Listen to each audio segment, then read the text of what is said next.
Kembali lagi dengan saya Kali Mas Ada dan hari ini saya akan ngajarin teman-teman mengenai istilah-istilah trading kripto untuk pemula. Jadi banyak yang tanya ke saya tentang saya mau belajar trading gimana caranya. Cuman ada juga yang mana ketika mereka ini bertanya tentang cara trading kripto, mereka ini banyak gak ngerti dengan istilah-istilah tertentu yang saya paham bagi mereka, para pemula itu sangat asing. Itulah mengapa hari ini kita akan jelasin ke teman-teman berbagai istilah-istilah yang sering teman-teman dengar di kripto, di market keuangan, dan teman-teman nggak ngerti itu apa. Kita akan bedah satu-satu. Pertama adalah bullish. Banyak yang bertanya ini, sebenarnya apa sih bullish itu? Jadi bullish itu analoginya seperti banteng. Ya, banteng itu kan menyeruduk ke atas. Ini suatu perumpamaan yang menunjukkan ketika harga suatu aset itu mengalami kenaikan. Jadi kalau kripto itu naik, orang ngomongnya oh marketnya lagi bullish.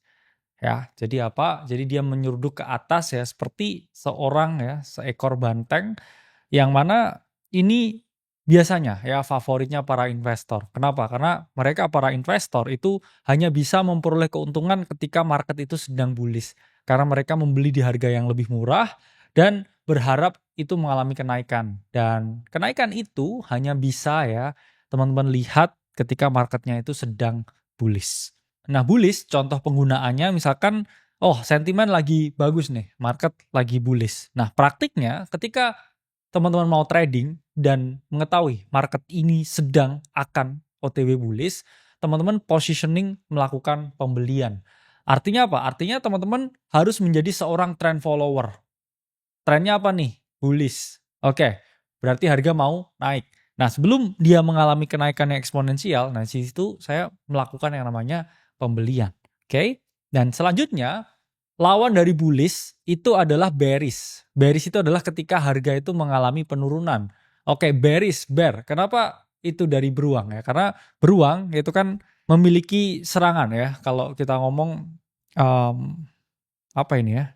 Kukunya ya yang panjang itu kalau dia nyerang orang itu kan dari atas ke bawah seperti ini. Nah, itu perumpamaan market itu turun.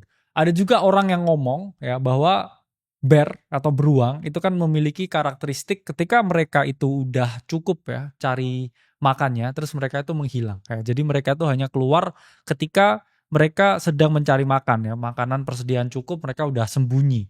Itu juga sama ya karakternya. Kenapa? Karena biasanya banyak kan para investor itu ketika bearish itu sepi.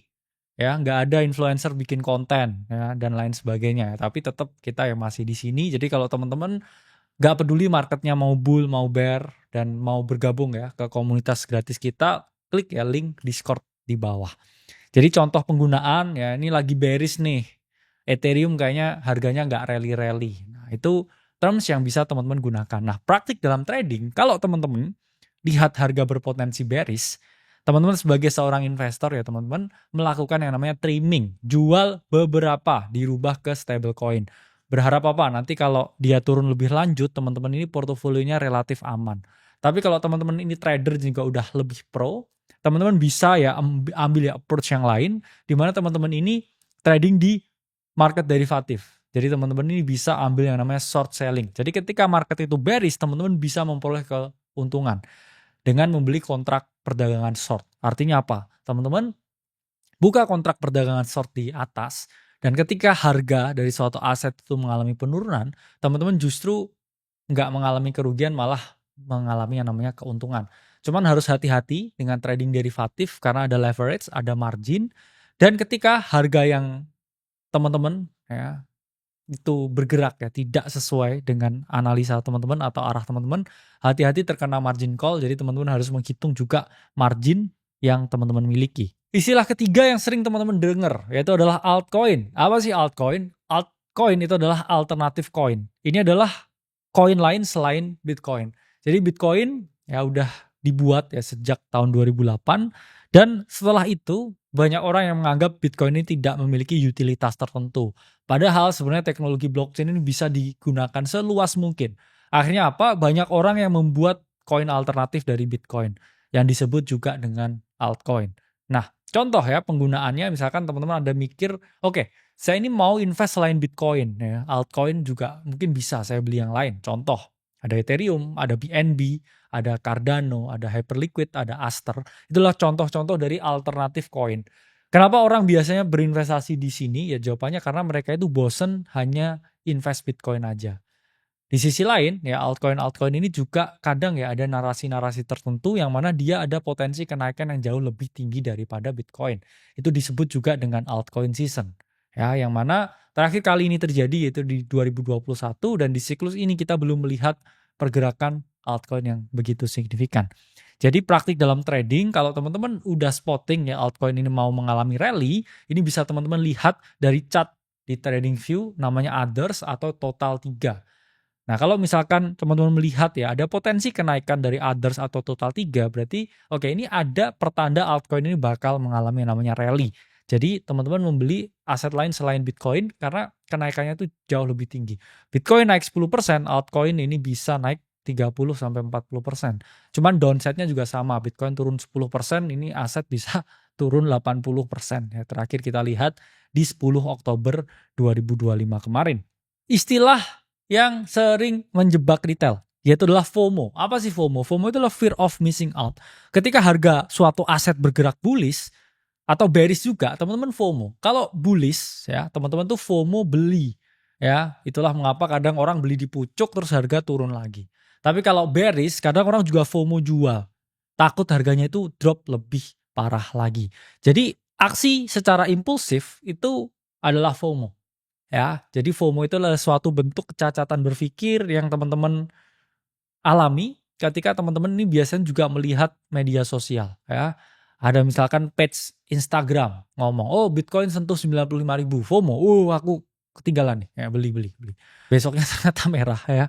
Ini sering kejadian. Jadi FOMO, fear of missing out ya ini harus kita antisipasi ya. Banyak orang biasanya FOMO ketika harga itu tinggi banget, tapi sebagai seorang praktisi di market, kita ini nggak boleh termakan dengan FOMO. Kadang ketika kita melihat, oke, saya mau FOMO nih, biasanya kita sendiri bisa dijadikan suatu counter naratif bahwa apakah kalau saya mulai FOMO, harga ini bakal retrace atau berbalik arah. Jadi kita juga bisa berpikir ya secara kontrarian, kita balik pemikirannya dan itu bisa kita lakukan ya untuk melihat apakah FOMO ini suatu indikator bahwa saya akan rugi nih ya. Jadi harus berhati-hati.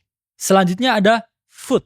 FUD ya. Banyak orang yang ngomong apa sih FUD itu? FUD ya, kirain game bola atau kaki ya. Jadi FUD itu adalah fear, uncertainty and doubt. Ini biasanya sering terjadi di bull market dan lebih masif lagi di bear market. Biasanya ya, ini terjadi ketika orang-orang tertentu yang memiliki bias berlawanan ya. Jadi mereka ingin membuat suatu counter naratif. Misalkan mereka ini kelewatan, marketnya lagi bullish. Ya, mereka nggak beli sama sekali, terus harga naik. Nah, biasanya dia komentar negatif. Bentar lagi turun nih ya, karena berita red cut. Oh, bentar lagi kayaknya jual lagi nih, whales bangun lagi. Nah, itu contoh dari FUD ya. Orang yang tidak sepaham atau mereka yang tidak satu perahu dan berjalan bersama, mereka ini biasanya ingin perahu itu jatuh. Ya. Dan ketika bear market ini FUD-nya lebih gila-gilaan. Oke. Misalkan harga Bitcoin ya drop signifikan banget ketika bear market. Ya, orang-orang itu biasanya ya outlet media besar. Outlet media besar ini akan rame-rame ya teman-teman. Ini membuat suatu pemberitaan bahwa oke, Bitcoin sudah mati dan sebagainya. Ya, itu juga salah satu bentuk ya FUD yang mana ketika kita trading ya kita harus punya yang namanya conviction dengan tesis yang kita miliki. Misalkan, oke, ini kayaknya akan ada potensi relief rally ketika Bitcoin udah drop signifikan. Ini kayaknya ada potensi relief rally lagi ketika misalnya Desember ya atau ada Santa rally. Nah, ketika teman-teman udah punya tesis ya udah. Jangan ketika posisinya lagi jalan, belum hit take profit atau stop loss, teman-teman udah kemakan duluan ya. Ada FUD di Twitter atau di mana ada rumor terus kayak udahlah aku close posisi terus tiba-tiba boom terbang ya. Teman-teman jadinya nyesel. Nah, selanjutnya ada kata-kata hodl ya, hold on dear life. Ini biasanya diungkapkan ya, atau disampaikan orang-orang yang memiliki mindset sebagai investor jangka panjang. Mereka yang nabung Bitcoin, DCA Bitcoin dari bulan ke bulan, mereka nggak peduli harganya naik atau turun. Mereka nggak peduli ya kena drawdown 36%. Nah, seperti di Q4 ini mereka ngomong hodl ya, hold on their life. Mereka nggak peduli nih nol, saya akan mati dengan asetnya. Nah, ini biasanya mereka ya yang memiliki long term vision ya, merasa bahwa ini adalah aset masa depan dan mereka akan hodl. Dan di trading saya ngomong nggak boleh teman-teman ini hodl altcoin. Hodl Bitcoin nggak apa-apa ya. Bitcoin teman-teman arungi ketika bear market, ketika dia drop signifikan. Karena secara data historis ada potensi ya, dia itu balik lagi ke range high-nya meskipun waktunya agak lama. Tapi kalau teman-teman ini hodlnya koin-koin micin, meme coin, ya udah lupakan ya, asetmu itu udah hilang. Dalam artian apa? Dalam artian gak ada altcoin yang bisa bertahan ketika bear market. Ya, jadi hanya hold Bitcoin ketika bear market, altcoin itu 2-4 bulan itu hanya bergerak ya sesuai ya dengan siklus tertentu. Nah, kita masuk teknis yang udah agak ribet ya. Kita ngomongin di teknis trading. Nah, ada yang namanya istilah market order. Artinya apa? Market order itu suatu eksekusi transaksi ketika teman-teman ini menyerahkan harga terbaik dari broker. Jadi ketika teman-teman ini nggak sabaran ya dan langsung HK kayak hajar kanan mau enter posisi, biasanya langsung market ya. Karena apa? Karena detik itu juga teman-teman akan dapat posisinya. Oke, ini cocok buat teman-teman yang scalping, trading berita, atau teman-teman pengen lihat momentum ya dan nggak mau ketinggalan, langsung di market order. Teman-teman nggak apa-apa market order berbagai aset-aset yang besar, Bitcoin, Ethereum, BNB. Kenapa? Karena nggak akan ada slippage. Karena likuiditas dari suatu exchange itu tebel untuk aset-aset tersebut. Tapi kalau teman-teman mau market order, altcoin yang mana itu likuiditasnya kecil, market cap-nya kecil, teman-teman akan memperoleh namanya slippage. Artinya apa? Jarak beli ya dari entry yang teman-teman lihat di chart dengan yang beneran dieksekusi itu tinggi sekali ya. Ada spread yang tinggi banget. Itu menunjukkan apa? Nggak ada orang yang transaksi koin tersebut. Dan harga terbaik yang bisa dikasihkan oleh crypto exchange itu relatif lebih tinggi daripada harga yang ingin teman-teman atau harga yang teman-teman kehendaki ya. Jadi teman-teman maunya masuk di sini, beli low cap altcoin dieksekusi di sini. Misalkan belinya di 500, dapatnya di 510. Itu sering terjadi karena ada yang namanya slippage ya. Jadi ketika kamu trading, kamu cocok ya untuk market order ini untuk scalping. Kalau kamu swing trading, kamu beli jangka panjang, ya nggak apa-apa ya. Kamu nggak pakai market order dulu. Yang mana kamu pakai namanya limit order. Ini adalah kebalikan ya teman-teman dari market order. Dimana di sini teman-teman yang menentukan saya mau harga berapa. Misalkan saya mau beli altcoin ini di harga $501. Ya oke ya teman-teman bisa pasang limit. Oke, ketika harga suatu aset ke $501, order saya ini tereksekusi. Cuman ingat, nggak ada jaminan ketika dia ke $501 order kamu kejemput. Karena dua hal. Satu, nggak ada jaminan bahwa harga dari aset tersebut akan ke sana. Dan yang kedua, nggak ada jaminan ketika dia ke sana ordermu kejemput. Karena biasanya udah ada yang ngantri duluan sebelum kamu. Ya. Jadi ini harus berhati-hati dengan limit order. Sering orang pengen jemput limit tapi nggak kebagian. Ya, contoh penggunaan misalkan oke saya mau limit BNB di 4 juta. Ya, prakteknya limit ini memang cukup ideal ketika kita punya setup trading yang mana oke saya mau nunggu retrace dulu. Kamu orangnya ini sabaran. Cuman nggak ada jaminan ya teman-teman limit order itu terjemput. Selanjutnya ada istilah stop loss. Apa ini stop loss ya sesuai dengan namanya ya, stop loss kerugian ya, jadi stop kerugian. Ini adalah suatu eksekusi ketika teman-teman ini ingin melindungi aset yang teman-teman miliki. Misalkan teman-teman beli aset itu di $500 dan toleransi kerugian teman-teman itu ada di 490.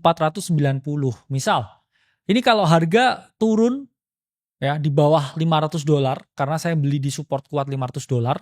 Kalau dia turun di bawah 500, saya akan cut loss di 490. Nah, itu adalah batas toleransi risiko. Ketika teman-teman mau pasang stop loss-nya, ketika teman-teman nggak mau rugi lebih dalam dari 490.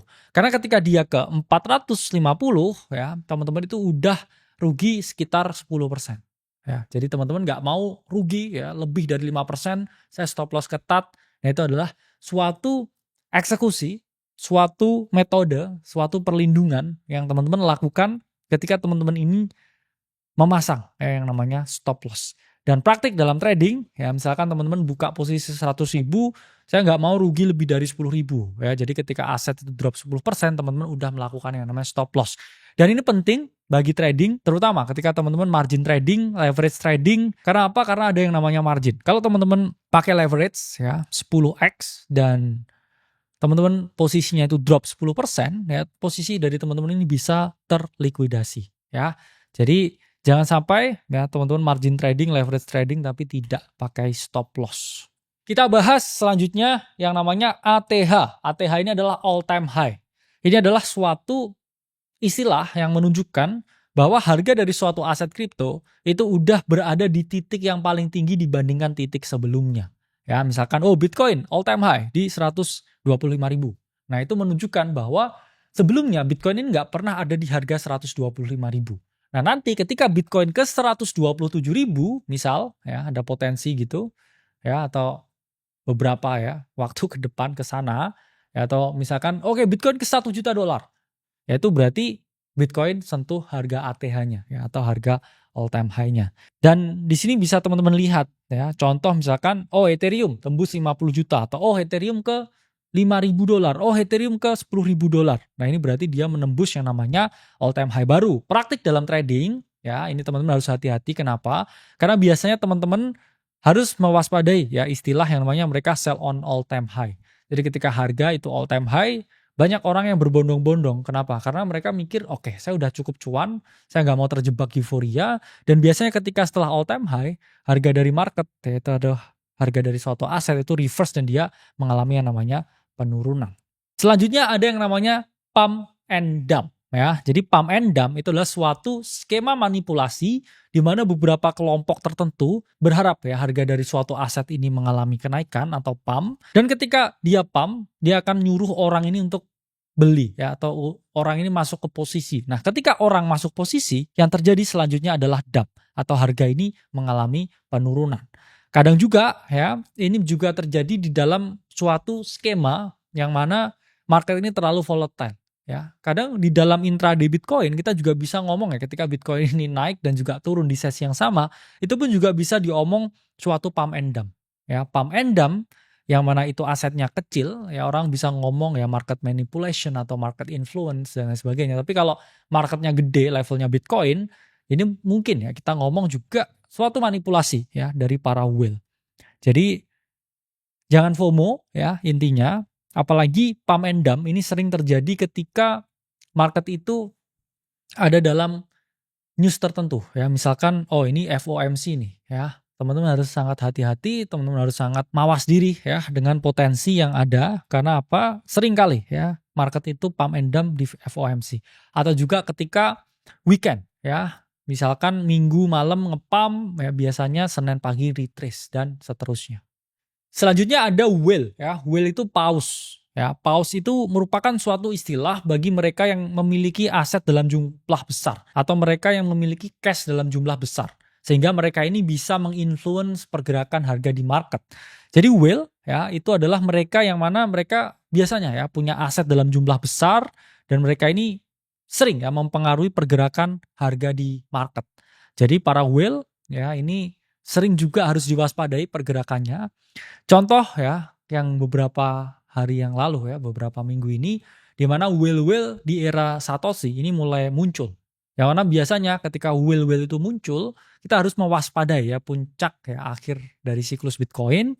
Karena apa? Ketika mereka melakukan yang namanya massive sell off, ini mereka akan bikin harga turun signifikan. Begitu juga dari segi permintaan ya, atau dari demand side. Sometimes kita juga harus melihat akumulasi dari para whale. Misalkan mereka udah parkir duitnya di centralized exchange, kemudian mereka udah minting USDT, minting USDC. Ini akan ada move di market. Ya, itu adalah sesuatu yang harus teman-teman waspadai juga ya, sebagai potensi pump atau potensi kenaikan harga. Selanjutnya ada DYOR ya, atau do your own research. Ini yang paling penting. Karena apa? Market crypto itu adalah market yang sangat volatile. Kadang orang bikin suatu analisa, bikin suatu tesis, terus kemudian mungkin terinvalidasi dengan keadaan yang mana tidak sesuai lagi. Itulah mengapa sangat penting teman-teman untuk melakukan riset mandiri, meskipun dengar analisa orang lain, jangan ditelan langsung ya, jangan ditelan mentah-mentah. Dalam artian teman-teman harus saya harus bikin riset sendiri dan saya harus menentukan dan juga mengambil keputusan itu harus sesuai dengan yang saya inginkan ya. Karena banyak ya orang yang nggak dior ya atau do your own research sebelum melakukan pembelian. Akhirnya apa, ketika harga ini mengalami penurunan, mereka ini akhirnya nyalahkan orang lain ya. Jadi ini hal yang sangat penting yang harus teman-teman waspadai, dan kita masuk ya kesimpulan di mana istilah-istilah ini mungkin awalnya terlihat sangat sulit ya untuk teman-teman pahami. Tapi seiring berjalannya waktu, saya yakin teman-teman ini akan lebih paham, lebih mengerti, dan nanti akhirnya ya bisa jadi praktisi beneran di market. Belajar pelan-pelan ya, meskipun hanya 1% setiap harinya, tapi kalau itu compounding, teman-teman nanti akan jauh lebih jago lagi. Sampai jumpa di video selanjutnya.